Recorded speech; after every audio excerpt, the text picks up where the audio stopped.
comenzamos un nuevo programa de Salud y Sociedad en Popular Televisión.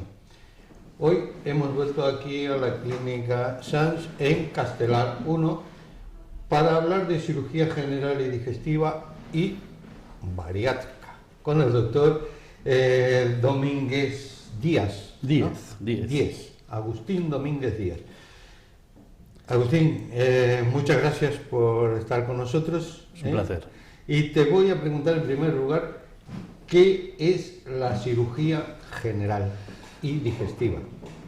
Bueno, la cirugía general en su momento Es de todo. Es una cirugía que abarcaba durante muchos siglos, pues la cirugía que abarcaba toda la cirugía. Después, con el tiempo, igual que pasó con la medicina interna, se fueron desgajando las especialidades y dentro de la cirugía general, los cirujanos generales nos hemos quedado con la cirugía, una parte de lo que correspondería a la cirugía general y con la cirugía del aparato digestivo, fundamentalmente. Entonces, hoy en día la cirugía general y digestiva cubre pues toda la patología del aparato digestivo, por supuesto, cubre patología de partes blandas, referidas sobre todo a piel, tejido subcutáneo, a la pared abdominal, a la glándula tiroides y alguna zona más, pero en general se ha ido desgajando y cada especialidad después ha hecho, igual que la cirugía digestiva es una especialidad, después está la cirugía plástica, la traumatología, la cirugía torácica, etc. Entonces, la cirugía general sería, como la medicina interna en su momento, la parte de la cirugía que cubría todo. En su momento no había esas especialidades, hace 150 años no había esas especialidades y después se ha ido desgajando y especializando aún más. ¿Y qué es la cirugía bariátrica? Que tengo entendido que tú tienes bastante experiencia en ese tema. Bueno, la cirugía bariátrica, sí, soy experto, tengo bastantes más de 1000 intervenciones de cirugía de la obesidad. Es la cirugía de la obesidad, es decir, muchos pacientes dentro de la epidemia que hoy en día es la obesidad en España, en el mundo, sobre todo en los países occidentales, pues tuvo que aparecer en su momento pues porque había muchos pacientes que, llegado a un punto, empezaban a tener problemas de salud importantes por el aumento de peso. Léase pues todas las comorbilidades añadidas, la diabetes, la hipertensión arterial, el colesterol, etcétera, etcétera. Entonces la cirugía bariátrica nace como una pequeña subespecialidad dentro de la cirugía digestiva y ya tiene una historia importante, ya tiene una historia de más de 35 años, 40 años. Pues aquí en Cantabria cuando yo empecé en el Hospital Valdecilla a hacer cirugía de la obesidad, cirugía bariátrica, ya había un equipo consolidado y empecé ya hace 16 años a hacerla y efectivamente pues sí, hoy en Cantabria pues probablemente de aquel comienzo que tuve, pues hoy quedamos en el hospital, se sigue haciendo cirugía bariátrica, pero sí que es verdad que tengo una experiencia amplia, importante. En primer lugar, cuando hablamos de la cirugía de la obesidad, vamos a centrarnos quién es obeso, porque yo estoy obeso, tú, yo, ¿quién es el obeso? Bueno, ¿qué criterio hay para decirlo? Cuando se empezó con estos criterios para ver quién era el paciente obeso, el que tenía que ser operado, pues se echaba mano del cálculo del índice de masa corporal, que es hacer un cociente entre el peso en kilogramos y la altura del paciente en metros al cuadrado. O sea que si yo peso 75 kilos dividido 1,80... Pues si haces el cociente 75 entre 1,8 al cuadrado, te sale una cifra que es la que realmente utilizamos para definir a un paciente. Calculamos que entre 18 y 25, las tablas dicen que es lo que se consideraría normal. Entre 25 y 30 consideraríamos sobrepeso. Entre 30 y 35 ya sería una obesidad leve de grado 1. Entre 35 y 40 sería la obesidad moderada o grado 2. A partir de 40 y hasta 50 consideraríamos obesidad mórbida. Entre 50 y 60 superobesidad mórbida. Y a partir de 60 lo llamamos superobesidad mórbida. ¿Quiénes son los pacientes que teóricamente en un comienzo eran susceptibles de esta cirugía? Los pacientes obesos mórbidos, los que tenían más de 40 de índice de masa corporal. Pero esto ha cambiado mucho, porque hoy ya operamos pacientes con mucho menos, porque sí se vio que cuando nosotros hacíamos cirugía de la obesidad, una parte importante de los problemas añadidos, la diabetes, la hipertensión, el síndrome de apnea del sueño, mejoraban o desaparecían. Por lo tanto, hoy hemos creado una subespecialidad más, que es la cirugía metabólica, de la que sí en el Hospital Valdecilla y personalmente hemos sido pioneros en España, porque empezamos haciendo cirugías en pacientes con índices de masa corporal de 32, 33, 34, con diabetes de mal control, que cuando les hacíamos una cirugía especial, pues estos pacientes pasaban o a no tener diabetes o incluso a tener un control muy bueno con mucha menos cantidad de fármacos o de insulina. Todo esto ha ido variando. Hoy las indicaciones de la cirugía de la obesidad ya son bastante variables. Ya no podemos decir que solo se operan los pacientes con obesidad mórbida, ya no. Porque claro, si yo tengo un paciente que tiene 37 de índice de masa corporal, que tiene un síndrome de apnea del sueño severo, que ha hecho todas las dietas del mundo, que ha hecho tratamientos farmacológicos y que todo eso ha resultado que no ha ido como debería ser, pues probablemente a este paciente, si lo operamos, va a tener una calidad de vida mucho mejor. O sea que por encima de 35, 37 de índice de masa corporal... Yo ya no pondría cifras. Yo creo que incluso yo he llegado a operar a un paciente con 28 de índice de masa corporal. Algunos por debajo de 30. No, mórbidos a partir de 40. Después de 40. Pero un paciente, me acuerdo que el primer paciente que operé con ese índice de masa corporal, que tenía una diabetes de muy difícil control, y los mismos endocrinólogos me lo enviaron y me dijeron, vamos a ver qué podemos hacer con este paciente. Resultó ser un éxito absoluto. El paciente, aparte de perder peso, perdió peso, controlaba la diabetes de estar con insulina, con más de 100 unidades de insulina al día, pasó a controlar la diabetes con una pastillita. Es muy frecuente el problema de obesidad. ¿Qué frecuencia puede tener? Y frecuencia mórbida. Que el otro día estaba viendo que se iba a operar un señor, me parece que era en Estados Unidos. De 400 kilos, en México. En México, sí. 400 kilos, que ya son kilos. Bueno, la frecuencia es muy alta. Por desgracia, en los países occidentales, con nuestra dieta llena de azúcares, llenas de grasas, etcétera, pues esto ha cambiado. Y la verdad es que hoy en día, ¿cuál es el índice de obesidad? Es decir, por encima de 25 o 30. Pues probablemente en España estamos en algunas comunidades autónomas por encima del 25% de la población. Con ese índice ya de obesidad. De obesidad, que con los problemas que llevan asociados. Y en cuanto a la obesidad mórbida, aunque no tenemos unas cifras realmente que sean creíbles, pero bueno, con la encuesta NAOS, con la encuesta del Ministerio que se hizo, probablemente estamos en torno a un 2,5 o un 3% de la población. En un país como España eso significa estar en torno a 1 millón de obesos mórbidos. Eso es mucho. Muchísimo, muchísimo. ¿Y por qué nos preocupamos por un obeso mórbido? ¿Qué patología o qué cosa puede provocar el ser un obeso mórbido? Bueno, pues muy fácil. La preocupación por el obeso mórbido es la misma que cuando a mí me viene un paciente con un cáncer de estómago o un cáncer de colon y tengo que solucionarle un problema. Es decir, el paciente con una obesidad mórbida tiene, aparte de la incomodidad que es ser obeso, de la incapacidad para tener una vida razonablemente normal, pues con los años van asociando enfermedades. La diabetes es muy frecuente, la gran epidemia del mundo, para mí yo creo que es la diabetes. Hoy en día en Estados Unidos se calcula que ya puede haber, en el año 2018 se calcula que va a haber unos 80 millones de diabéticos. Eso acaba con cualquier sistema de salud. Y entonces la cirugía de la obesidad te preocupa porque, claro, cuando ves a una paciente de 45 de índice de masa corporal con 18 años, guapa o guapo, con una vida llena, pero que al final cuando tú escarbas no hay ningún obeso mórbido que feliz. Ninguno. Yo lo siento mucho porque me da rabia cuando vienen a la consulta y empiezas a hablar con ellos, actúas un poquito de psicólogo y te das cuenta pues que es como el paciente con un cáncer. Es decir, yo cuando veo a un paciente con un cáncer, nadie está preparado para tener un cáncer, para que lo operes de un cáncer de colon. Que lo hacemos y se soluciona muchas veces. El paciente obeso mórbido no piensa que puede llegar a estar tan enfermo, solo lo piensa cuando está enfermo. Es decir, cuando empieza el azúcar a subir, cuando empieza la tensión a dispararse, o cuando tiene problemas con el colesterol, o porque con la obesidad aumenta la incidencia de algunos cánceres, el cáncer de cuello de útero, el cáncer de mama, cánceres digestivos. Eso aumenta, está claro, está demostrado que con la obesidad todo eso aumenta. Entonces al paciente obeso mórbido lo que tienes que hacer es explicarle muy bien lo que tiene, cómo está, lo que puede esperar de perder peso. Durante muchos años la verdad es que los endocrinos fueron muy reticentes a enviarnos pacientes. No digo aquí en Santander, en Cantabria, en Valdecilla fundamentalmente, pero yo fui secretario de la Sociedad Española de Cirugía de la Obesidad Y este problema lo teníamos constantemente. Los endocrinos eran remisos a enviar pacientes porque ellos pensaban que con el control dietético y farmacológico era suficiente. Hasta que se ha demostrado que el mejor remedio para la obesidad refractaria al tratamiento es la cirugía, pues han pasado muchas cosas, ha habido muchos disgustos, ha habido muchas complicaciones, ha habido muchas discusiones, ha habido muchos congresos, ha habido muchas cosas.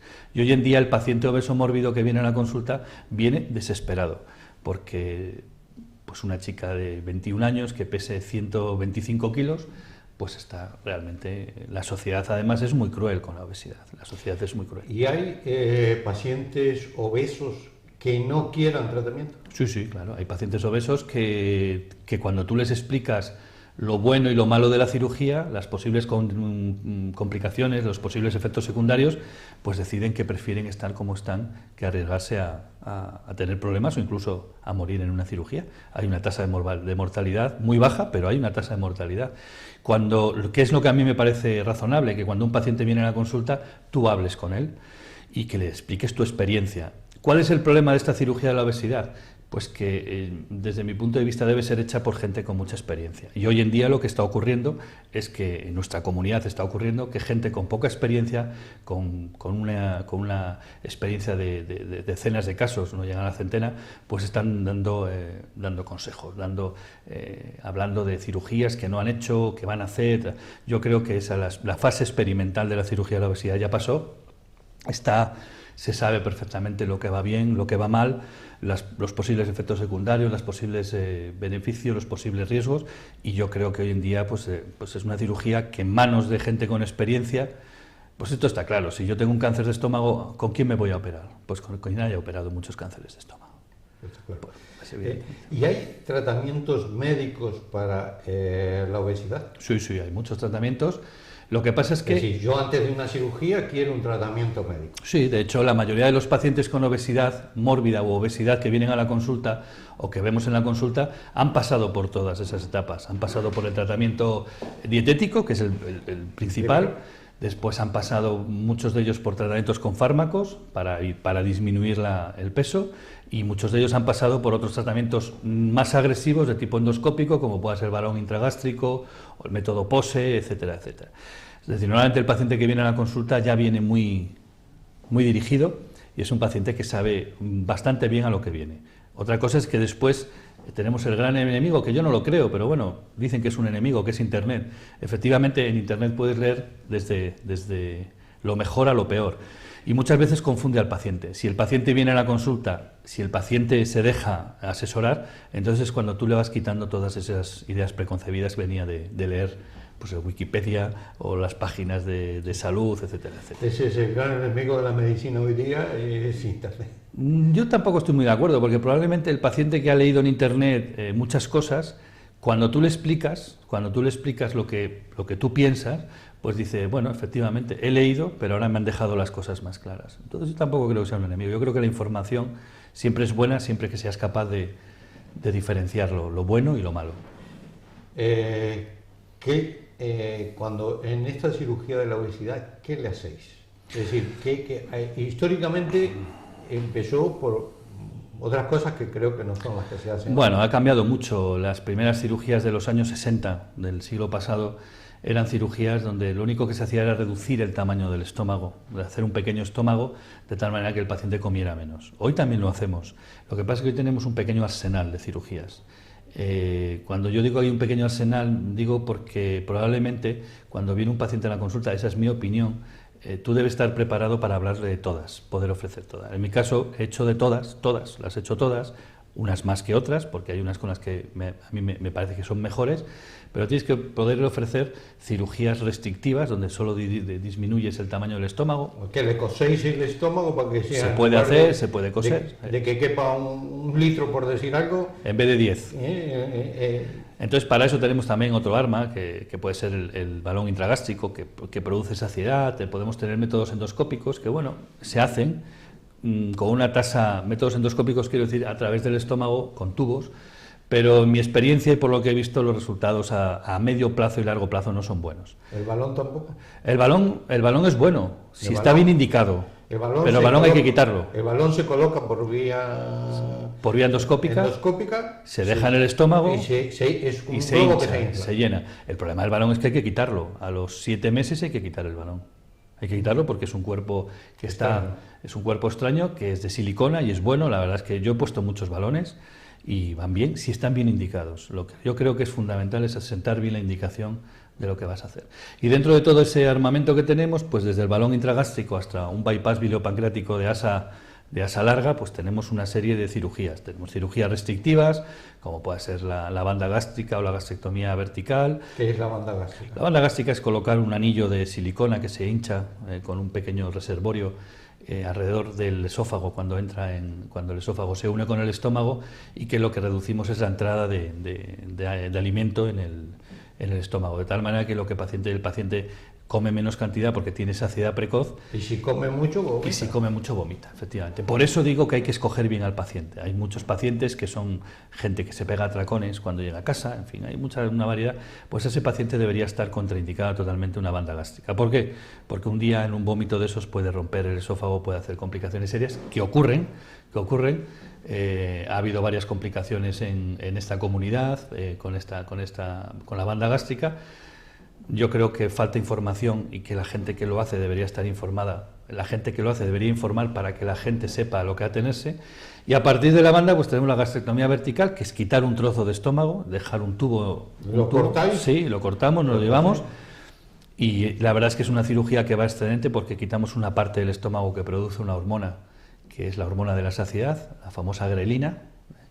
Y luego, pues a partir de ahí podemos combinar, reducir el estómago con hacer un bypass con el intestino, alargando más, alargando menos, hasta que llegamos a cirugías como el bypass biliopancreático, que es una cirugía muy potente, muy poderosa, que está indicada sobre todo... ¿Y ahí qué hacéis? Ahí lo que se hace es quitar o dejar un estómago funcionando mucho más pequeño y hacer un bypass con el intestino. Esto es una combinación entre restricción de comida y malabsorción de alimentos. Es muy potente, es potentísimo. Porque no van a actuar la parte... Hay una parte de intestino que va a quedar anulada para la absorción de alimentos. Solo se va a utilizar una parte. Es una cirugía muy poderosa en pacientes en muy mal estado, diabéticos, hipertensos, de larga evolución, da unos resultados magníficos, pero tiene una contraprestación. Es decir, cuando hacemos un bypass biliopancreático o un bypass gástrico, tenemos que tener en cuenta que va a haber problemas desde el punto de vista de absorción de algunos alimentos, absorción de algunas vitaminas. Y eso lo tenemos que compensar en la consulta, en el seguimiento, que debe ser de por vida. Y bueno, pues en esa variedad de armamentos nos movemos. Yo creo que a cada paciente, según sus hábitos alimenticios, según sus hábitos sociales, según sus hábitos personales y mentales, hay que indicarle una u otra cirugía, y hay algunos pacientes que no deberían operarse nunca. Y que yo cuando veo en esta consulta, incluso en Valdecilla, pues les digo, no se opere porque va a ser un fracaso y va a tener problemas muy importantes. O sea que hay procedimientos quirúrgicos y hay procedimientos no quirúrgicos que por vía endoscópica lo podéis hacer. Sí, sí. ¿Qué vías de acceso tienen? O sea, ¿esto se hace por la laparoscopia esto o se hace por abriendo? No, esto se hace por la laparoscopia. Normalmente abres a un paciente... ¿Cortas un trozo de estómago por vía laparoscopia? Sí, bueno, eso lo hemos hecho... De hecho, aquí lo puedo decir, yo fui pionero en hacer esta cirugía en Cantabria por la laparoscopia, y en España también, con un grupo de compañeros de otra provincia. Empezamos haciendo esta cirugía por la laparoscopia. Éramos más jóvenes, aceptábamos los riesgos de estar muchas horas en el quirófano y de sufrir muchos días de complicaciones y de problemas, pero sí, hoy la verdad es que pues no sé cuál sea el tanto por ciento, pero más del 80 o 90% de los procedimientos de bariátrica se hacen por la laparoscopia. Y el procedimiento estándar o más usado entonces es el mixto restrictivo. No, ha cambiado mucho porque depende mucho de la población, del tipo de alimento. Es decir, por ejemplo, en Europa, en Alemania, en Francia, en Inglaterra, que son gente que comen, que pican con mucha frecuencia, es decir, no tienen una comida como nosotros de primer plato, segundo plato y postre, pues normalmente la banda ha funcionado muy bien. De hecho, todavía hoy yo creo que la banda gástrica es, si no la que más se hace, estar ahí a la par con otras. ¿Y por qué? Pues porque la banda, si tú comes 6 o 7 veces al día, es ideal. problema es que en España la banda gástrica se puso y nosotros queríamos seguir sentándonos a comer primero el plato de alubias, el filete con patatas y el postre. Y eso con una banda es imposible. Entonces estas cosas han cambiado. En Europa probablemente hoy, la gastrectomía vertical, probablemente la banda gástrica, probablemente el bypass gástrico. A nivel mundial, yo creo que todavía hoy lo que más se hace es bypass gástrico.